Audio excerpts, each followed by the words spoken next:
뉴스타트 3부로 이어갑니다. 밤사이 충청과 전북, 경북 지역 등에 많은 비가 내렸죠. 오늘 새벽 전북 군산과 충남 서천에는 시간당 100mm가 넘는 물폭탄이 쏟아졌는데요. 네, 전북에선 마을 주민이 고립됐다는 신고가 접수돼 소방이 구조 작업에 나섰고 충남 논산에서는 오피스텔 지하 승강기에서 한 명이 숨진 채 발견됐습니다. 현장에 나가 있는 취재기자 연결합니다. 김기수 기자.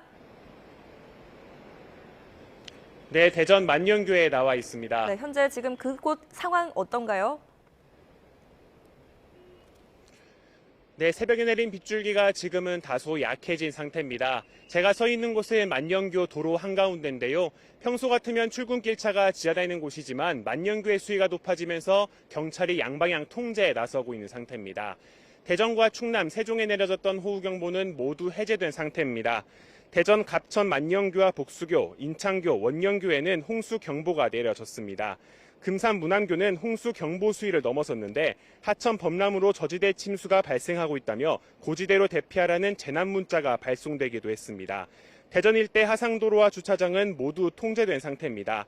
밤사이 충남 서천과 부여 양화에는 시간당 100mm가 넘는 폭우가 쏟아졌습니다. 충남 소방에는 밤사이 도로 침수 등 비 피해 관련 신고만 700건이 넘게 접수됐는데요. 논산에서는 오피스텔 지하 2층 승강기에서 한 명이 숨진 채 발견됐습니다. 오피스텔 지하가 잠기고 있다는 신고를 받고 출동한 소방이 긴급 배수 작업을 벌이고 구조를 시도했지만 숨진 상태였습니다. 대청댐은 수위 조절을 위한 방류량을 초당 최대 1,300톤까지 늘렸고 보령댐도 초당 최대 150톤의 물을 내보내고 있습니다. 전북 무주에는 호우경보가 내려졌고 완주군 용봉교에는 호우경보가 발령됐습니다. 전북 익산에는 자정부터 200mm가 넘는 많은 비가 내렸고 군산에는 시간당 140mm 이상의 폭우가 쏟아지기도 했습니다. 완주군에 있는 마을에선 주민들이 고립됐다는 신고가 접수됐습니다. 소방당국은 침수된 마을로 진입해 구조작업에 나섰는데 주민 일부는 펜션과 음식점 옥상으로 긴급 대피한 것으로 알려졌습니다. 또 면사무소와 교회로는 20명가량 대피한 것으로 파악됐습니다.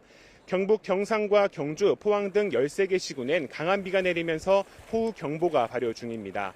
연이은 장맛비로 집안이 많이 약해져 산사태와 토사 유출 위험이 높습니다. 축대나 제방붕괴 등 피해가 없도록 주의해야겠습니다. 지금까지 대전 만년교에서 YTN 김기수입니다. 전해드린 대로 오늘 새벽 전북에 쏟아진 장맛비로 하천이 범람을 했습니다. 완주군 운주면 마을이 고립됐다는 신고가 접수돼서 현재 소방당국이 구조 작업을 벌이고 있는 상황입니다. 현장에 YTN 취재기자 나가 있습니다. 연결해 보겠습니다. 김민성 기자. 예, 완주군 운주면 장선리 마을에 나와 있습니다. 네, 현장 상황 전해주시죠. 예, 지금 이곳은 여전히 다시 새벽 내내 비가 강하게 내렸었는데요. 지금 또 다시 비가 내리기 시작했습니다. 밤잠 제대로 못 잔 주민분들이 많습니다. 허리까지 물이 찼다는 말씀들 많이 주셨는데요. 지금 보이는 것처럼 마을이 고립돼서 지금 소방에서 소방차 여러 대가 지금 투입이 됐습니다. 예, 지금 이쪽으로 잠깐 카메라 돌려보겠습니다. 예, 물이 많이 차올라가지고 이 안에 저희가 도착했을 때 주민 2분이 이 안에서 소방관들에게 안겨가지고 나오는 모습도 확인할 수 있었는데요. 보이는 것처럼 물이 차 있었던 모습이 주택 마당에서 좀 확인이 됩니다. 이쪽으로 와보시면 예, 저 너머에 지금 물이 계속 차가지고 소방차도 지금 저기서 접근을 멈춘 상태고 저쪽 너머로 가는 이동이 지금 제한되어 있는 그런 모습입니다. 근데 지금 이곳 완주 장선리에서는 마을 한 곳이 고립돼서 여러 명이 지금 고립된 게 아닙니다. 그러니까 마을 완주군 운주면에서 여러 곳에서 마을 주민들이 곳곳에 나뉘어 가지고 옥상이나 집안 이런 곳에 갇혀 있는 그런 상태라고 보시면 되겠습니다. 지금 장선리나 대둔산로 그리고 또 삼북리 이런 곳에서 옥상에 주민들이 고립됐다는 소식 전해지고 있습니다. 현재 소방에서는 타시도 5개 시도에서 동원령을 발령했고 또 전북에서는 특수대응단과 덕진, 완산 등 관내에 있는 소방사 자원들을 총출동시켜서 현장 상황을 지금 파악하고 있습니다. 지금도 계속 구조작업 그리고 또 구조가 필요한 인원들 있는지 지금 조사하고 있는데요. 현장 상황 더 들어오는 대로 추가로 말씀드리도록 하겠습니다. 지금까지 완주군 운주면 장선리에서 YTN 김민성입니다.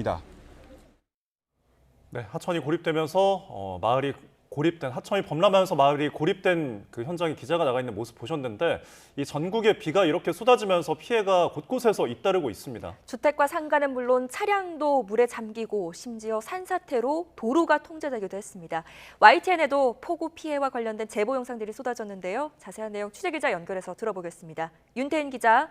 네, 사회부입니다. 네, 전북과 충청 지역에 폭우가 내리면서 피해가 잇따르고 있죠. 네, 차량 침수는 물론 주택가와 상가도 물에 잠겼는데요. 저희 YTN에 접수된 제보화면 보시겠습니다.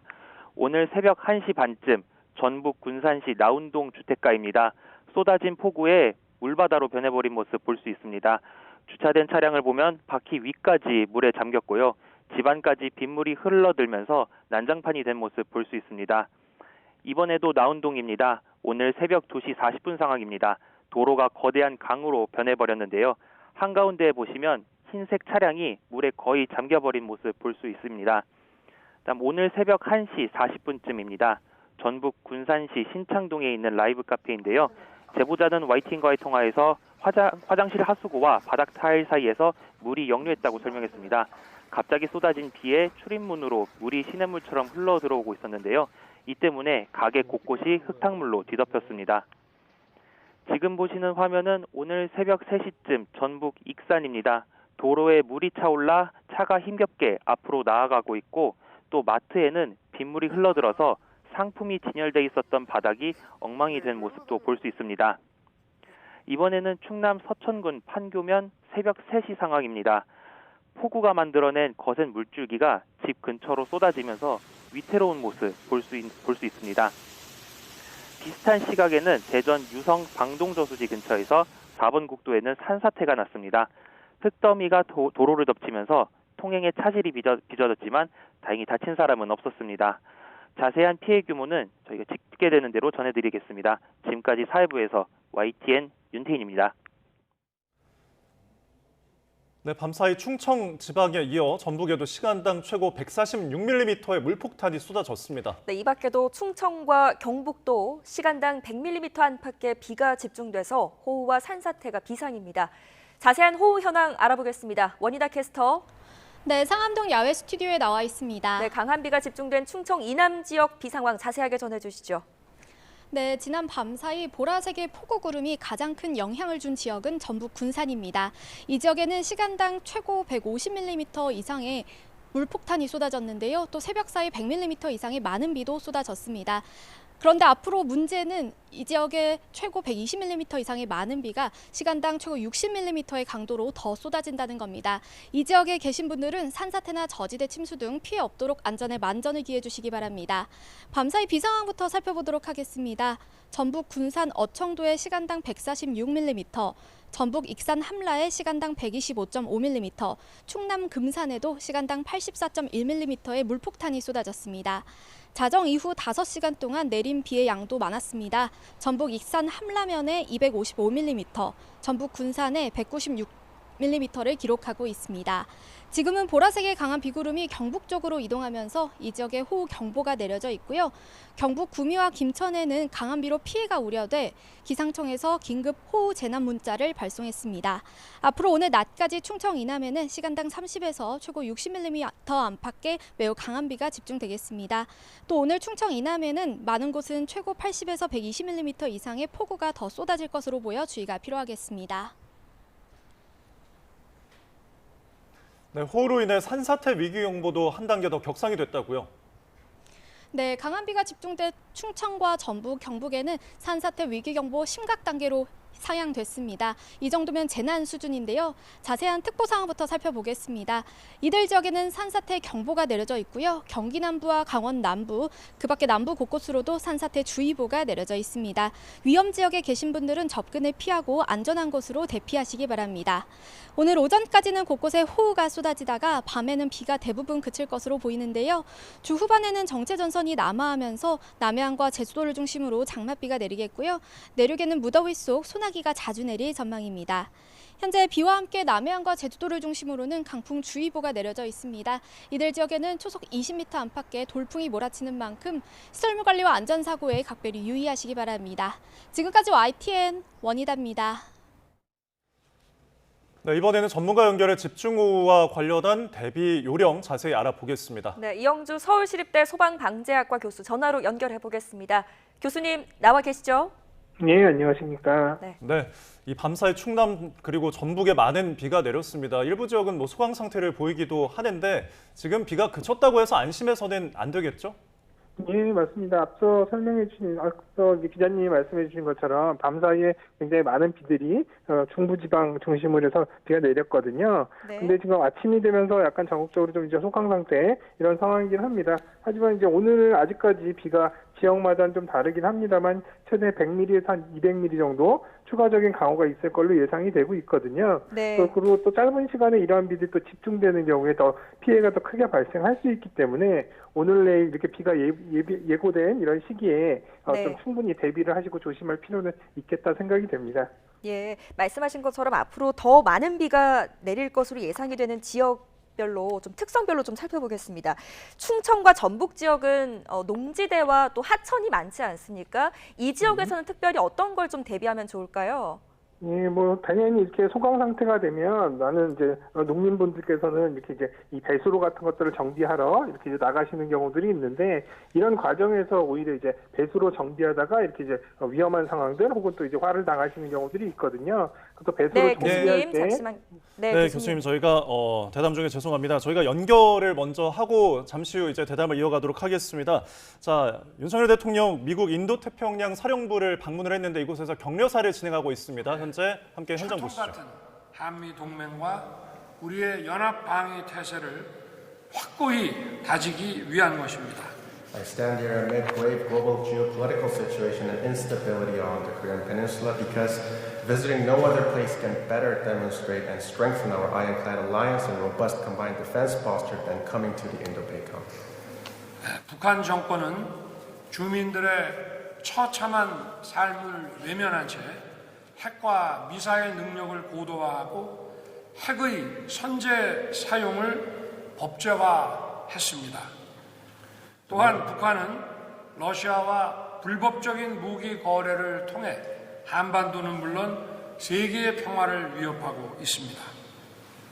The North Korean regime is turning a blind eye to the dire life conditions of its residents, and the regime is obsessed with maintaining its power and domestic control, advancing its nuclear missile capabilities, and passing new law that enables preemptive use of nuclear weapons. Moreover, through its illegal arms deal with Russia, North Korea is posing threat to peace on the Korean Peninsula and beyond.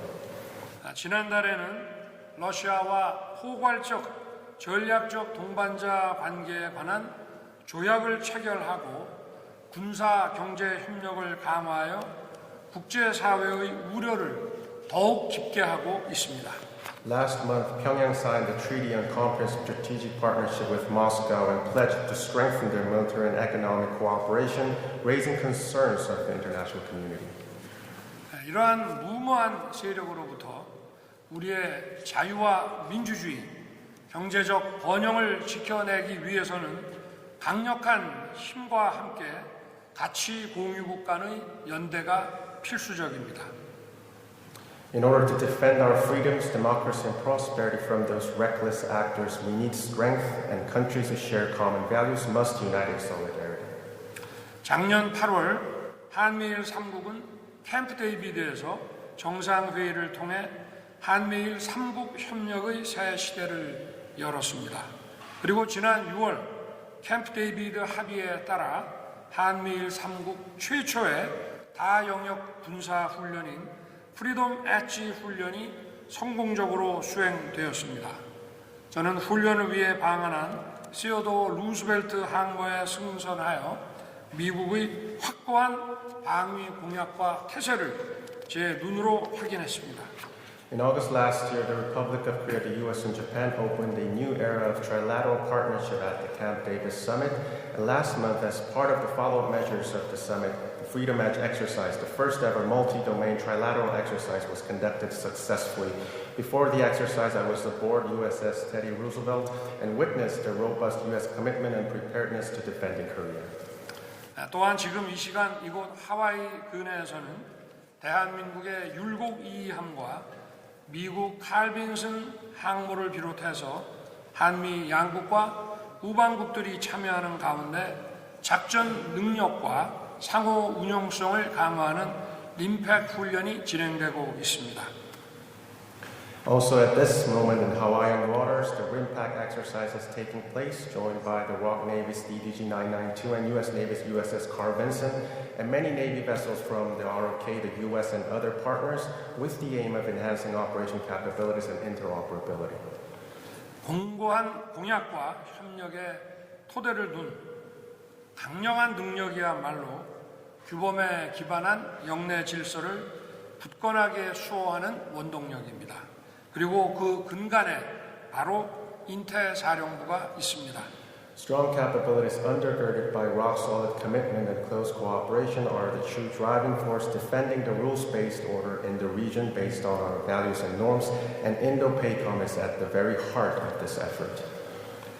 인태사 장병 여러분의 헌신과 노력이 강력한 한미 동맹과 한미일 협력, 그리고 국제사회의 연대를 이끄는 진정한 힘입니다. The dedication and hard work of all service members of Indo-PACOM is the true foundation of strong ROC-US alliance, Korea-US-Japan trilateral cooperation, and the unity of the international community. 한미 동맹과 연합 방위 태세 강화, 그리고 영내 평화를 위한 인태사령부와 이하 구성군 사령부의 기여에 다시 한번 감사드리고 장병 여러분에게 무한한 신뢰를 보냅니다. I once again thank the Indo-PACOM and its component commands for your contribution to strengthening the alliance, enhancing combined defense, and promoting peace in the region. I put absolute trust in you. 파파로 사령관님의 지휘 지침이 압도적 승리, 프리베일이라고 알고 있습니다. 인태사가 늘 전장을 지배하고 승리하는 사령부가 될 것이라고 확신합니다. 감사합니다. Like Admiral Paparo's command motto, prevail, I am more than confident that Indo-PACOM will always prevail on the ground, at sea, and in the air. Thank you very much. 네, 나토 정상회의 참석차 미국을 방문한 윤석열 대통령 미 인도태평양 사령부를 찾아 격려사를 전했습니다. 현장 모습 함께 보고 오셨습니다. 네, 저희가 부득이하게 전화 연결을 끊었는데요. 교수님과 시청자 여러분께 사과의 말씀을 드립니다. 계속해서 질문을 드리겠습니다. 지금 비구름이 계속해서 움직이고 있는데 앞으로 더 많은 비가 내릴 지역에서는 어떤 걸 좀 대비하면 좋겠습니까, 교수님? 예, 기본적으로는 이제 농촌 지역 같은 경우에 이렇게 비가 이제 잠깐 소강기에 접어들었을 때 농수로 정비라든지 이런 것들을 좀 하시게 되는데요. 이러한 경우에도 사실 이제 농수로에 물이 굉장히 많이 흐르는 경우에 작업 중에 위험하실 수 있기 때문에 이러한 부분들 준비를 충분히 하셔야 되겠고요. 그래서 혼자서 작업하시기보다는 다른 분들과 같이 혼자가 작업하시다가 이제 위험한 상황을 당했을 때 이제 어떻게 대처가 불가능하니까요. 네. 이런 부분들 충분히 좀 대비를 하셔야 되겠고요. 또 도심 지역 같은 경우는 이제 국지성 갑작스럽게 비가 많이 오면서 일시적으로 침수되는 상황들 이런 부분들이 좀 대비가 필요해 보입니다. 또 한편으로는 하천 주변 지역 같은 경우에 특히 이제 상류 지역에 강우가 많이 된 경우에 이런 것들이 합류되는 지점에서 범람이 된다거나 수위가 급격하게 상승하는 이런 이제 위험한 상황들이 되기 때문에 네. 이런 하천 주변 지역의 안전에 대한 부분들 좀 잘 챙길 필요가 있겠다 생각이 됩니다. 네, 하천 주변과 저지대 지역에 계신 주민분들 필히 좀 주의를 하셔야겠는데, 자, 저희가 끝으로 산사태와 관련된 이야기도 해볼게요. 비가 많이 오면 아무래도 이 토사가 갑자기 무너진 산사태가 일어나잖아요. 좀 주의를 할 어떨 필요가 있을 것 같은데 대비 요령 어떤 게 있습니까? 기본적으로는 산사태 같은 경우는 전조 증상들이 있거든요. 많이 알려진 대로 흙이라든지 부스러기가 굴러 내려온다든지 또 바람이 불지 않았는데도 나무가 흔들린다라든지 또 경사면 같은 곳에서 물이 솟는다는 등 이런 여러 가지 전조 증상이 있기 때문에요. 이런 증상이 확인된다면 빨리 대피를 하시고 또 그리고 지역에 이제 재난 상황실이라든지 119에 신고하시는 것도 이런 것들이 필요해 보입니다. 또 그리고 이제 산사태가 이제 발생했던 지역이나 이런 이제 우려가 있는 지역 같은 경우는 조금 더 비가 많이 오는 시기이기 때문에 조금 선제적으로 안전한 곳으로 이동하셔서 이런 대피를 선제적으로 하시는 그런 것들이 좀 필요하지 않나 싶고요. 예. 해당 지역의 산사태 정보 시스템 같은 것들을 이용하셔서 그런 이제 재난 상황에 대한 위험 정보 이런 것들도 수시로 확인하시는 것들도 필요해 보입니다. 네, 위험 지역에 계신 분들은 계속해서 기상 정보 확인하셔야겠습니다. 지금까지 이영주 서울시립대 소방방재학과 교수와 함께했습니다. 교수님 잘 들었습니다. 네. 네, 다음 소식입니다. 제롬 파월 미국 연준 의장이 의회에 출석을 해서 기존의 금리 인하 신중론과 함께 고금리 장기화에 대한 우려를 제기했습니다. 높은 금리가 너무 오래 이어지면 경제에 악영향을 미칠 수 있다는 건데 시장은 9월 금리 인하 기대감을 키웠습니다. 워싱턴 권준기 특파원입니다. 미국 상원 은행위원회에 출석한 제롬 파월 연방준비제도 의장은 현재 물가가 2% 목표를 향해 내려가고 있다고 평가했습니다. 과열을 우려했던 고용시장도 여전히 강하지만 진정되고 있다고 밝혔습니다. 하지만 금리 인하를 위해선 좋은 지표가 더 나와야 한다고 강조했습니다. And we need more good data so that we can be confident that what we're seeing is really, that's where inflation is going, that it's going back down toward 2%. We don't need to see it at 2%. Right now we're at 2.6%. 동시에 파월 의장은 지금은 연준이 물가를 잡는 데만 집중할 수 있는 상황은 아니라고 진단했습니다. 23년 만에 최고치인 금리를 너무 오래 지속할 경우 경제에 부정적인 영향을 미칠 수 있다고 인정한 겁니다. Elevated inflation is not the only risk we face. Reducing policy restraint too late or too little could unduly weaken economic activity and employment. 일부 의원들은 금리를 신속하게 내려야 한다고 압박했지만 파월 의장은 금리 인하 시기에 대한 단서는 끝내 내놓지 않았습니다. I got 2 seconds. So when are you going to lower interest rates?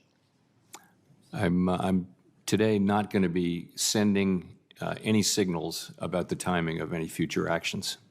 미국 언론들은 파월 의장의 발언을 최대한 긍정적으로 해석했습니다.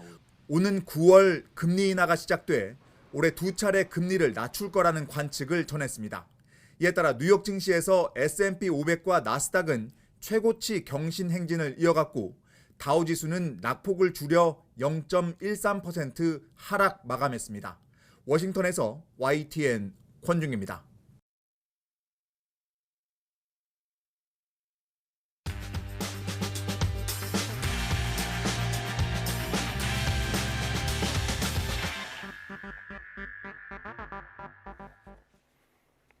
(7월 10일) 수요일 스타트 브리핑 시작합니다. 네, 먼저 동아일보입니다. 저렴한 가격에 한 끼를 해결할 수 있는 구내식당. 하지만 이제 구내식당의 밥값마저 오르고 있습니다. 더 싼 곳을 찾긴 어려운 직장인들의 한숨이 깊어져만 갑니다. 네, 국회 도서관의 구내식당으로 한번 가보겠습니다. 식권 가격 인상폭은 14.3%, 4,200원에서 4,800원으로 600원이 올랐습니다.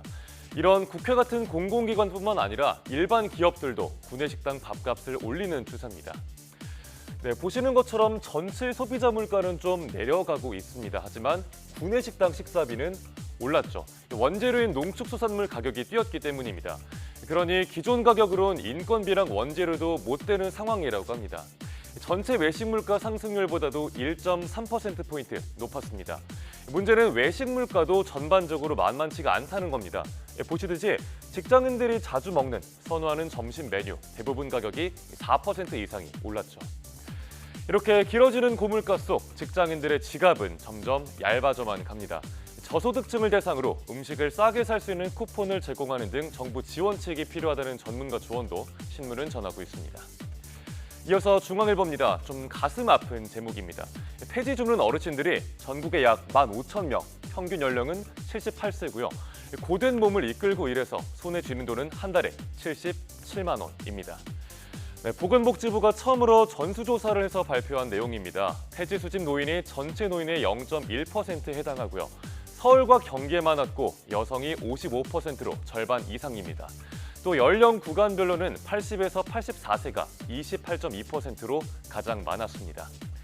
폐지 수집 노인 10명 중 9명은 기초연금 수급자였습니다. 또 기초생활보장 수급자도 10명 중 3명꼴입니다. 다시 말해서 생계를 꾸려가기가 어려운 저소득층 어르신이 많다는 얘기죠.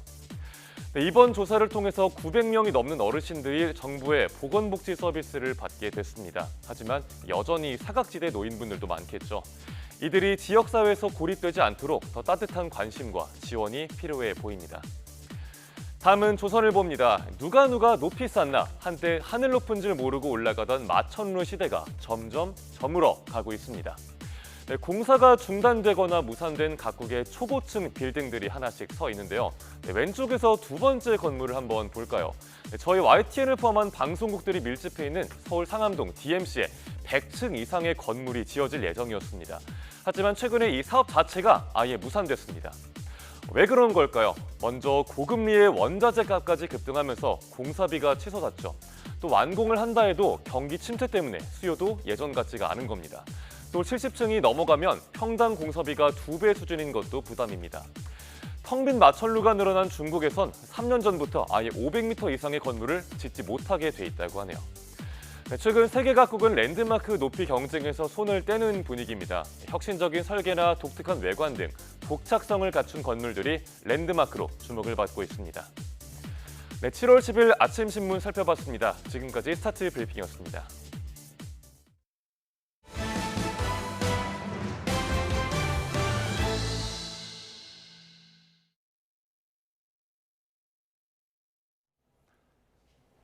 SM엔터테인먼트 주가 조작 혐의를 받는 카카오 창업주 김범수 경영쇄신 위원장이 첫 검찰 조사를 받았습니다. 금융감독원이 김 위원장을 검찰로 넘긴 지 8개월 만인데 오전 일찍 시작한 조사는 만 하루 가까이 돼서야 끝났습니다. 박희재 기자입니다. 검찰이 SM엔터테인먼트 주가 시세를 조종한 의혹을 받는 카카오 창업주 김범수 경영쇄신위원장을 불러 조사했습니다. 지난해 11월 금융감독원이 김 위원장을 검찰로 넘긴 지 8개월 만에 첫 소환입니다. 취재진을 피해 아침 일찍 검찰에 출석한 김 위원장의 조사는 새벽 5시 가까이 돼서야 끝났습니다. 김 위원장은 지난해 6월 SM엔터 경영권을 인수하는 과정에서 경쟁사 하이브의 공개 매수 가격인 12만 원보다 시세가 높아지도록 조종한 혐의를 받습니다. 검찰은 카카오가 2,400억 원을 동원해 500여 차례에 걸쳐 SM엔터 주가를 고가 매수한 것으로 보고 있습니다. 검찰은 이번 조사에서 김 위원장이 시세 조종을 지시하거나 승인했는지를 중점적으로 살펴본 것으로 전해졌습니다. 거기에 카카오엔터의 드라마 제작사 고가 인수와 카카오 모빌리티의 콜 몰아주기 등 검찰이 수사 중인 다른 카카오 관련 사건들에 대해서도 진술을 확보하느라 오랜 시간이 걸린 것으로 알려졌습니다. 앞서 금감원은 지난해 11월 김 위원장과 배재현 카카오 투자총괄 대표 등 경영진을 자본시장법 위반 혐의로 검찰에 넘겼습니다. 배 대표와 시세 조종을 공모한 혐의를 받는 사모펀드 운용사 대표 등 2명은 이미 기소돼 재판을 받고 있습니다. 배 대표는 경쟁적인 기업 인수 합병 과정에서 일어나는 정상적인 지분 매입에 대해 검찰이 무리한 사법적 잣대를 들이대고 있다며 혐의를 전면 부인하고 있습니다. 최근 김 위원장의 최측근인 황태선 카카오 CA협의체 총괄 대표도 이미 조사를 받는 등 검찰 수사가 막바지에 다다랐다는 분석이 나옵니다. YTN 박희재입니다. 오늘 열리는 주요 재판 살펴보겠습니다. 술을 마신 뒤 뺑소니 사고를 낸 혐의를 받는 가수 김호중 씨가 오늘 오후 2시 반 구속 상태로 첫 재판을 받습니다. 김 씨는 택시를 들이받은 뒤 도주하고 매니저에게 대신 자수를 시킨 혐의 등을 받는데 시간 간격을 두고 여러 차례 술을 마신 탓에 음주 수치를 특정하기 어려워서 음주운전 혐의는 적용되지 않았습니다. 오후 3시 10분에는 방송인 박수홍 씨가 자신의 출연료 등을 빼돌린 혐의로 기소된 친형 부부 항소심 재판에 증인으로 출석합니다. 박수홍 씨는 출석 전 재판부에 피고인들이 자신을 볼 수 없도록 칸막이 시설을 설치해달라고 요청했습니다. 앞서 1심은 형 박모 씨에게는 징역 2년을 선고했지만 형수에 대해서는 무죄를 선고했습니다. 이른바 서울대 N번방 사건의 주범들 재판도 오전 11시 20분부터 진행이 됩니다.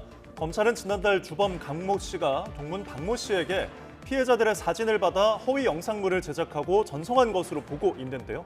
음란물 소지와 유포 혐의로 이미 재판에 넘겨진 박 씨는 음란물 제작과 제작 의뢰 등 혐의가 추가돼서 강 씨와 함께 재판을 받습니다. 오후 2시에는 임기중 군 대체복무를 시작했다가 겸직 불가 통보를 받은 김민석 서울 강서구 의원이 낸 불복 소송 2심 결과가 나오는데 지난해 1심에서는 김 의원이 졌습니다.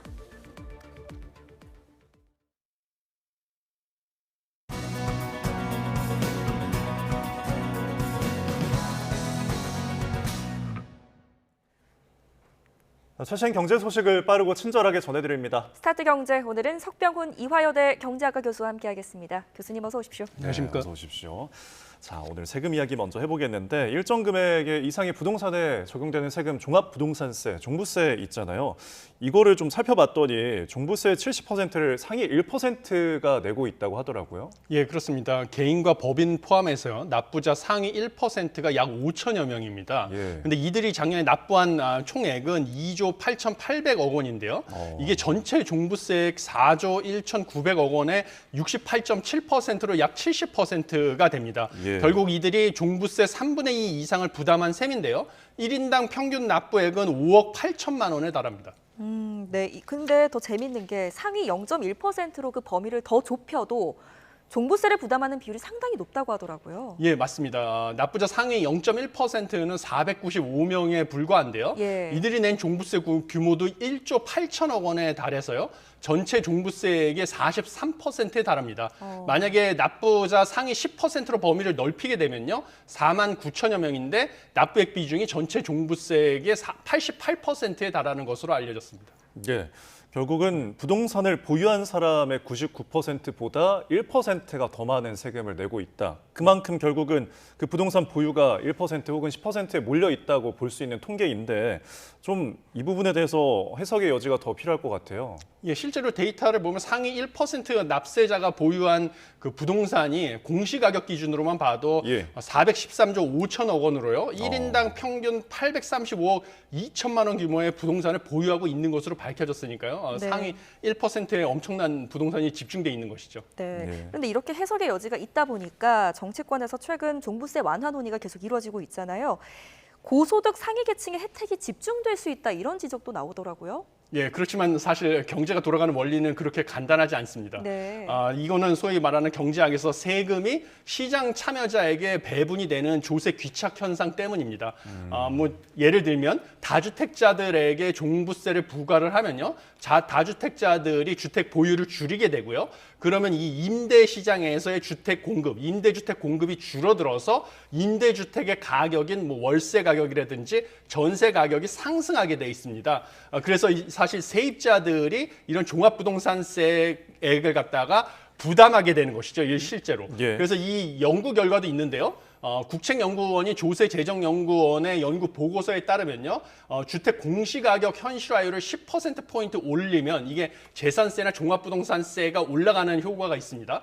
이럴 경우에 전세 가격이 실제로 1에서 1.3% 올라간다는 연구 결과가 나왔고요. 그다음에 이 종합부동산세를 올리게 되면 실제로 주택 가격 역시 상승한다는 논문 연구 결과도 사실 제가 2021년에 발표를 해서 언론에 많은 보도가 됐었습니다. 그것은 수요가 줄어들지만 그만큼 건설회사에서 신규 주택 공급을 더 크게 줄여가지고 수요보다 공급이 더 줄어서 주택 가격은 장기적으로 상승한다라는 메커니즘을 밝혀낸 것이거든요. 그렇기 때문에 이것이 지금 언뜻 보면 소위 다주택자들이나 고가주택자들에게만 세금이 집중되는 게 아니냐, 그들만 혜택을 보는 게 아니냐 이러는데 실제로 경제 원리에 따르면 이 세금의 부담이 여러 사람들에게 귀착이 되기 때문에 그렇게 뭐 단순하게 보는 문제는 아닙니다. 네, 1차원적으로 생각을 해보면 보유한 사람만 혜택을 보는 게 아니냐 싶은데 다차원적인 영향까지 좀 고려를 해서 세금 정책을 해야겠네요. 자, 다음 주제로는 민생 경제 분야 살펴보겠는데 지금 이제 여름에 본격 접어들면서 굉장히 덥잖아요. 다음 주 월요일이면 이제 초복인데 삼계탕이나 이제 뭐 복날 음식 많이 먹게 되는데 이 가격이 또 많이 올랐다고요? 예, 그렇습니다. 한국소비자원 조사를 보면요. 삼계탕의 지난달 가격이 16,885원이 되었습니다. 그래서 한 달 전과는 유사한 수준인데요. 문제는 이제 17,000원을 눈앞에 두고 있어가지고 이게 보양식인데 한 끼에 17,000원이 되니까 소비자들에게 상당히 큰 부담으로 다가오고 있는 상황이 됐습니다. 네, 뭐 외식 메뉴 가운데 지금 오른 게 삼계탕뿐만이 아닙니다. 특히 여름 대표 메뉴인 냉면도 많이 올랐다고요? 예, 그렇습니다. 지난달 냉면 가격이 11,923원으로 12,000원에 육박하는 수준이 됐습니다. 그런데 이것은 평균 가격이기 때문에요. 실제로는 뭐 유명한 냉면집 같은 경우는 이보다 훨씬 비싼 가격에 냉면을 팔고 있는 곳도 있습니다. 이것뿐만 아니라 주요 외식 품목인 김밥, 짜장면 같은 경우도 가격들이 다 인상이 되었습니다. 예. 사실 삼계탕 한 마리가 이렇게 비싸다 보니까 반계탕을 파는 집도 있는데 그렇다고 꼭 반값은 또 아니더라고요. 그렇죠. 이게 보면은 서민 경제의 직격탄으로 돌아오는 건데 앞으로 좀 물가가 안정이 될까요? 이런 외식 가격이 안정되는 것은 당분간 쉽지 않을 것으로 전망이 되고 있습니다. 예를 들어서 뭐 삼계탕을 살펴보면요, 이 초복을 앞두고는 삼계탕 수요가 가장 높은 기간이기 때문에 닭고기 공급량 자체는 늘어납니다. 그래서 닭고기 가격 자체는 하락이 된다 할지라도요, 이 삼계탕을 생산하기 위해서는 뭐 인건비도 들어가고요, 그다음에 여러 가지 가스나 뭐 이런 것도 투입이 되는데 이런 공공요금 인상이 되지 않습니까? 가스 요금도 인상이 되고 앞으로 뭐 4분기로 예상이 되지만 전기 요금도 인상이 될 예정이고 이런 식으로 공공요금이 인상이 될 거고 임대료 역시 인상이 될 것이기 때문에 이런 제반 생산 비용이 상승이 될 것이 반영이 돼가지고 이런 외식비가 조기에 안정되기는 어렵다 이렇게 보고 있습니다. 뭐 장보기도 또 외식하기도 무서운 요즘인데 좀 서민 경제에 도움이 되는 좀 실효성 있는 정부 대책이 마련되길 바랍니다. 마지막으로 뉴욕 증시 좀 살펴볼게요. 모합권으로 마감했지만 나스닥과 S&P 500 지수가 최고치로 기록했다고요? 예, 그렇습니다. 뭐 가장 큰 이유는 제롬 파월 미 연방준비제도 의장이 금리 인하를 시사하는 발언을 한 것의 영향입니다. 그러니까 기술주, 금리에 민감한 기술주 위주로 가격이 상승을 해가지고 S&P 500 지수와 나스닥 지수가 상승을 했습니다. 반면에 뭐 전통 대기업 30개로 구성된 지수인 다우존스 지수는 소폭 하락을 했습니다. 특히 엔비디아 같은 경우는요, 키뱅크가 목표 주가를 180달러로 인상을 한 것의 영향으로 2.48% 장중 상승을 해가지고요, 주당 무려 131.38달러로 거래를 마쳤는데 지난달 최고 수준에 근접한 가격이 됐습니다. 네, 결국에는 이제 경기가 좀 과열이 되고 인상 어떤 인플레이션 같은 현상이 나오니까 둔화시키기 위해서 일부러 금리를 올려서 유지를 하는 건데 지금 결국 그 결정 권한을 가지고 있는 제롬 파월 미 의장 이번에 의회 출석을 해서 발언을 했는데 이 부분이 좀 영향을 미친 것 같아요. 예, 그렇습니다. 이번에 발언은 상당히 제롬 파월 미 연준 의장이었어요. 연방 상원의 그 은행주택도시문제위원회에 출석을 해서 발언을 했는데요. 되게 중요한 시사점을 던져줬습니다. 가장 중요한 것은 고금리를 너무 오래 유지할 경우 경제 성장이 위태로워질 수 있다라는 발언을 했는데요. 여기서 중요한 게 고용시장을 언급을 했습니다. 그래서 통화정책의 강도를 너무 늦게 늦추거나 너무 조금 낮출 경우에는 경제활동뿐만 아니라 고용시장을 지나치게 약화시킬 수 있다라는 발언을 했는데요. 이게 미 연준의 두 가지 정책 목표, 물가 안정뿐만 아니라 완전 고용, 을 고려하고 있음을 강하게 시사를 한 것입니다. 최근에 미국 실업률이 6월 달에 4.1%가 돼서 시장 전망치인 4.0%를 초과했거든요. 근데 이 실업률에도 신경을 쓰겠다는 것을 의미하고요. 그러면 실업률이 상승하고 있으니까 이거를 안정시키기 위해서 기준금리를 조기에 인하할 수 있다. 라는 것을 의미합니다. 그래서 9월 달에 기준금리 인하가 시작될 것이고 연말까지 0.25%포인트씩 두 차례 인하가 유력하다라는 전망이 확산되고 있는 상황입니다. 네, 알겠습니다. 오늘 여기까지 듣겠습니다. 석병훈 이화여대 교수와 함께했습니다. 잘 들었습니다. 고맙습니다. 감사합니다.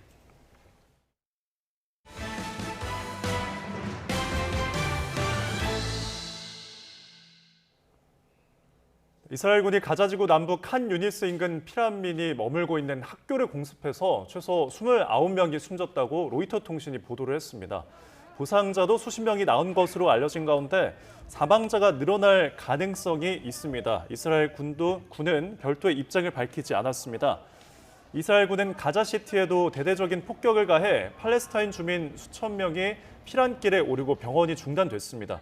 이 폭격에서 빠져나온 주민은 이스라엘 전투기와 무인기가 움직이는 모든 것을 폭격하고 있다며 시내 중심가에는 탱크가 들어왔다고 말했다고 AP통신은 보도를 했습니다.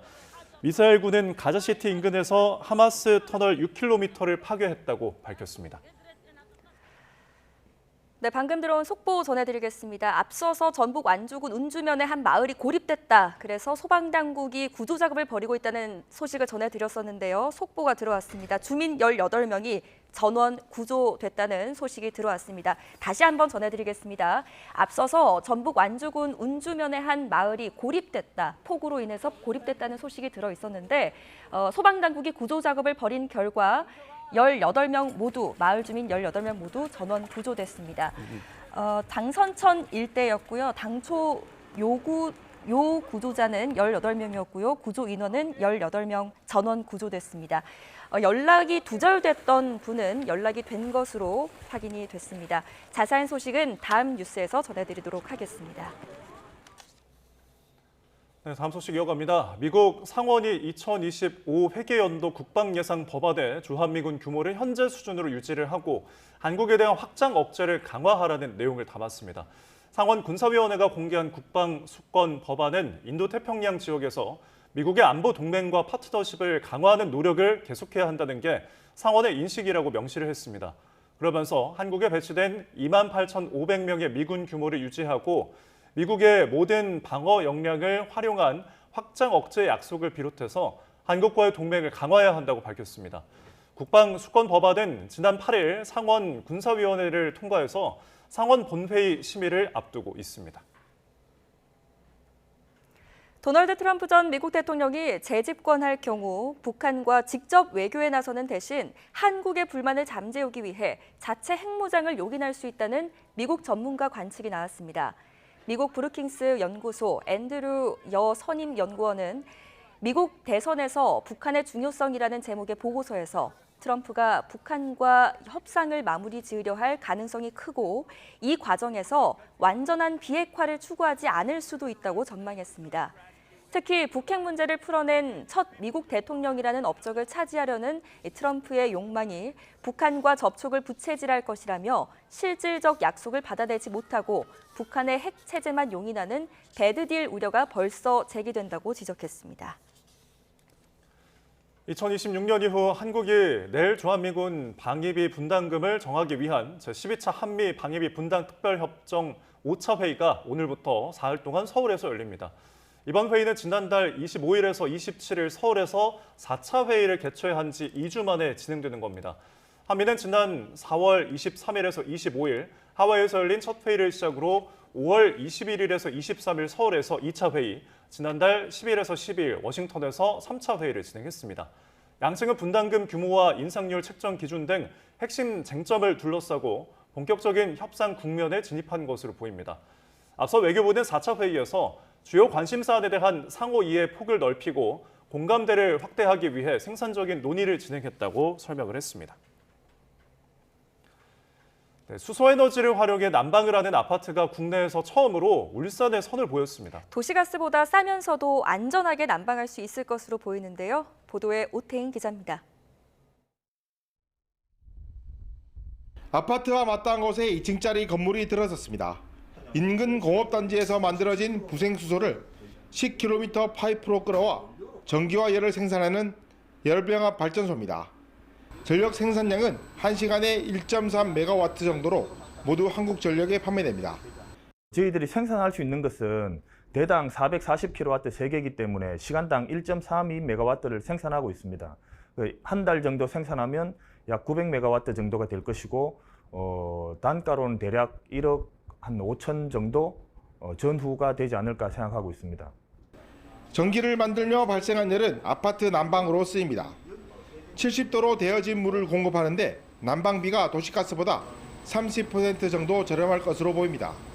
또 가스처럼 폭발이나 누출 같은 사고에서도 안전합니다. 전기는 한 점만 판매할 수 있다는 법이 개정되면 발전소에서 전기를 바로 받았을 수 있어 싼 전기료도 기대되고 있습니다. 수소에너지를 이용하다 보니까 더 요금이 한 30-40%는 더 깎여서 이렇게 비용을 지불하기 때문에 더 요금적으로 부담은 더 없는 것 같습니다. 울산시와 울산도시공사는 인근 공장으로 수소 배관을 더 확장해 탄소 중립에 적극적으로 대응해 간다는 계획입니다. YTN 오태인입니다. 삼성전자가 오늘 프랑스 파리에서 새로운 폴더블 폰을 공개합니다. 삼성전자는 파리올림픽을 앞두고 한국 시각으로 오늘 밤 10시 파리 루브르 박물관에서 갤럭시 언팩 행사를 개최합니다. 이 자리에서 삼성전자의 첫 번째 인공지능 폴더블 폰인 갤럭시 Z 폴드 6와 갤럭시 Z 플립 6를 공개하고 갤럭시 워치 7과 갤럭시 링을 선보일 예정입니다. 특히 새로운 폴더블 폰에 담길 인공지능 번역과 카메라 기능에 관심이 쏠리고 있습니다. 이번 신제품 공개 행사를 앞두고 국내에서도 사전 구매 알림 신청이 10만 명을 넘어서는 등 기대감이 높아지고 있습니다. 이상으로 뉴스타트를 마칩니다. 오늘도 함께해 주셔서 고맙습니다.